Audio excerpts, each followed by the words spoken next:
Hostia, meu. Has visto? Pero que está pasando aí? Son madrileños, home, que ven a veranear. Esas mulleres, Ramón, están para mollar pan. Pero penso que deberíamos marchar. Igual molestamos, Date calado. Vamos en silencio a botarlle unha ollada. Silencio, Podíamos invitalas a tomar algo na taberna, non? Queres estar o que hai que estar, joder. Ti non vistes que elas son cosmopolitas. Quieto parado. Ai, Ramón, que eu non estou acostumbrado a ver estas mulleres, Non aguantarías con ela nin 5 segundos. Observa. Esta rapaza non está moi delgada. Ti non ves que en Madrid se come moi mal.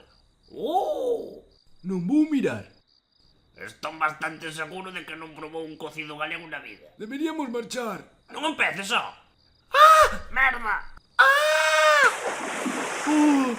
Hostia, que planchazo que levou. Asustache el animal. Joder, Jorge Manuel, cada vez que espiamos unha muller tes de que poñer nervioso, xa me estás tocando os collóns. Pero si fuches tío que levantou a voz, o que queres que lle faga? Sábelo ben, desconcentráchesme.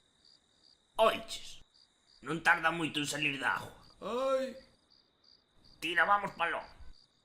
Vamos, Jorge Manuel, non me jodas. Conseguíchelo. Ven, muller, ven. Ven, que che sudo. No puede ser. collíchela. Perfecto, Jorge Manuel. Dios mío, la están secuestrando. Rubia, tenemos a vuestra amiga, venid a por ella. ¡Anita! ¡Ay! ¡Chicos, que se la llevan! Dios, os juro que estoy cagadísima. ¡Porja, Mari, corre! Pero a dónde vais? Que os dejéis a vuestra amiga.